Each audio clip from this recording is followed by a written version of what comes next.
ನಾವೀಗ ದೇವಸ್ಥಾನದಲ್ಲೂ ನೆಮ್ಮದಿ ತಗೋತಾ ಇಲ್ಲ. ದೇವಸ್ಥಾನದಲ್ಲೂ ಸಿಕ್ಕಾಪಟ್ಟೆ ರಶ್ ಇರುತ್ತೆ. ಆ ರಶಲ್ಲಿ ನಾವು ಗಲಾಟೆ ಮಾಡಿಕೊಂಡು ಗುದ್ದಾಡ್ಕೊಂಡು ಎಲ್ಲ ಹೋಗ್ತಾ ಇದೀವಿ. ನೆಮ್ಮದಿ ಅಂದರೆ ಎಲ್ಲಿ ಸಿಗುತ್ತೆ? ಅದು ಹೆಂಗೆ ತಗೊಳ್ಳೋದು?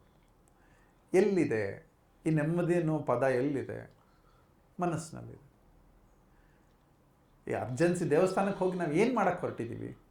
300 ರೂಪಾಯಿದು ಟಿಕೆಟ್ ತೊಗೋತೀವಿ, 200 ರೂಪಾಯಿ ಟಿಕೆಟ್ ತೊಗೋತೀವಿ, 100 ರೂಪಾಯಿ ಇಲ್ಲ ಕಾಯ್ತೀವಿ. ಅದೇನು ಕೊಡೋಕ್ಕೆ ಇಷ್ಟ ಇಲ್ಲದೆ ಕಾಯ್ತೀವಿ.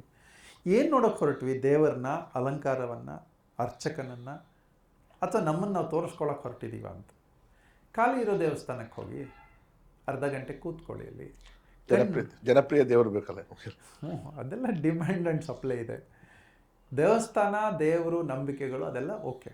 ಅದೇ ದೇವರೇ ಅಲ್ವಾ ಮನೇಲೂ ಇರೋದು. ಇನ್ನೂ ಒಂದು ಹೆಜ್ಜೆ ಮುಂದಕ್ಕೆ ಹೋದರೆ ದೇವರು ಎಲ್ಲಿ ಕಾಣಿಸ್ತಾರೆ? ಜನರಲ್ಲೇ ಅಲ್ಲೇ ಕಾಣಿಸ್ಬೇಕು ನಮಗೆ. ದೇವತಾ ತತ್ವ ಇದೆ, ದೇವರು ಅವರವರ ನಂಬಿಕೆ. ಸೊ ಹಾಗಾಗಿ ಯಾರೋ ಪ್ಯೂರ್ ಆಗಿದ್ದಾರೆ ಅವ್ರ ಜೊತೆಲಿರಿ, ಯಾರೋ ಕ್ಲೀನ್ ಆಗಿದ್ದಾರೆ ಅವ್ರ ಜೊತೆಲಿರೋಣ. ಎಲ್ಲೋ ಒಂದು ಕಡೆ ಸ್ಪಷ್ಟತೆ ಇದೆ ಅವ್ರ ಜೊತೆಲಿರೋಣ, ಇನ್ನೆಲ್ಲೋ ಒಂದು ಕಡೆ ಶಕ್ತಿ ಇದೆ ಅವ್ರ ಜೊತೆಲಿರೋಣ. ಈ ಯಾವಾಗ ನಮ್ಮನ್ನು ನಾವು ತಿದ್ದುಪಡಿ ಮಾಡ್ಕೊಳ್ಳಲ್ಲ, ಇನ್ನೂ ಆರ್ಟಿಫಿಷಿಯಲ್ ಆಗಿ ಬದುಕೋಕೆ ಹೋಗ್ತೀವಿ, ಸ್ಟ್ರೆಸ್ ಜಾಸ್ತಿ. ಈಗ ಇಬ್ಬರು ಯಾರೋ ಒಂದು ಕಾಂಟ್ರಾಕ್ಟ್ ತಗೊಳ್ಳೋಕೆ ಹೊರಟಿದ್ದಾರೆ, ಇಬ್ಬರು ಬಿಡ್ ಮಾಡಲಿಕ್ಕೆ ಹೊರಟಿದ್ದಾರೆ. ಒಂದೇ ಬಿಡ್ಡಿಗೆ, ಒಂದೇ ಕಾಂಟ್ರಾಕ್ಟಿಗೆ ಇಬ್ಬರು ಬಿಡ್ ಮಾಡ್ತಾ ಇದ್ದಾರೆ. ಇಬ್ಬರು ಅದೇ ದೇವ್ರ ಹತ್ರ ಹೋಗ್ತಾರೆ, ಒಂದೇ ಟೈಮಲ್ಲಿ ಹೋಗ್ತಾರೆ. ನಂಗೆ ಕೊಡ್ಸಪ್ಪ ದೇವರೇ, ನಿಂಗೆ 100 ಕಾಯಿ ಹೊಡಿತೀನಿ ಅಂತ, ಇನ್ಯಾರೋ ಒಬ್ಬ 1000 ಕಾಯಿ ಹೊಡಿತೀನಿ ಅಂತ, ಶಕ್ತಾನುಸಾರ.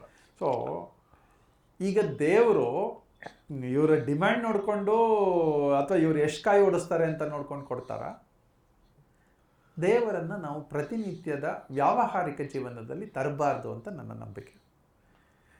ಇನ್ನೂ ಹೆಚ್ಚಿಂದಂತಂದರೆ ದೇವರು ಅಂದರೆ ತಂದೆ, ಅದು ತಂದೆ ತಾಯಿಯನ್ನು ನಾವು ದೇವರು ಅಂತ ಅನ್ನೋಣ. ಯಾವ ತಂದೆ ತಾಯಿ ಹತ್ರ ಹೋಗಿ ದಿನ ಬೇಡ್ಕೊಳ್ಳೋಕ್ಕಾಗತ್ತೆ? ದೊಡ್ಡವರಾದ ಮೇಲೂ ಕೂಡ, ನಮಗೆ ಶಕ್ತಿ ಬಂದ ಮೇಲೂ ಕೂಡ, ನಂಗೆ ಬಟ್ಟೆ ಕೊಡಿಸು, ನಂಗೆ ಇನ್ನೂ ಪಾಕೆಟ್ ಮನಿ ಕೊಡು, ನಂಗೆ ಪೆಟ್ರೋಲ್ಗೆ ದುಡ್ಡು ಕೊಡು ಅಂತ ಕೇಳ್ತಾ ಇದ್ದರೆ ಯಾವ ಅಪ್ಪ ಅಮ್ಮಂಗೂ ಒಪ್ಪಲ್ಲ. ಅಪ್ಪ ಅಮ್ಮಂಗೆ ಯಾವಾಗ ಖುಷಿ ಆಗ್ತದೆ?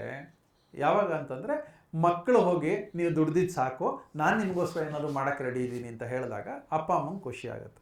ಹಾಗೆ ದೇವ್ರಿಗೂ ಪ್ರತಿನಿತ್ಯ ಹೋಗಿ ಡಿಸ್ಟರ್ಬ್ ಮಾಡುವ ಅವಶ್ಯಕತೆ ಇಲ್ಲ. ಭಗವಂತ ನೀ ಎಲ್ಲ ಕೆಲಸ ಕೊಟ್ಟಿದೆಯಾ, ಶಕ್ತಿ ಕೊಟ್ಟಿದೆಯಾ, ವಿದ್ಯೆ ಕೊಟ್ಟಿದೆಯಾ, ಎಲ್ಲ ಕೊಟ್ಟಿದೆಯಾ, ಬಳಸ್ಕೊಳ್ಳುವ ಶಕ್ತಿನೂ ಕೊಟ್ಟಿದೆಯಾ, ನಾನು ನಿನಗೋಸ್ಕರ ಏನು ಮಾಡಲಿ ಹೇಳು ಅಂತ ಕೇಳಿದಾಗ ಭಗವಂತನಿಗೆ ತೃಪ್ತಿ ಆಗುತ್ತೆ. ಅದನ್ನು ಹತ್ತಿರ ಹೋಗಿ ಹೇಳ್ಕೋಬೇಕು ಅಂತ ಏನಿಲ್ಲ.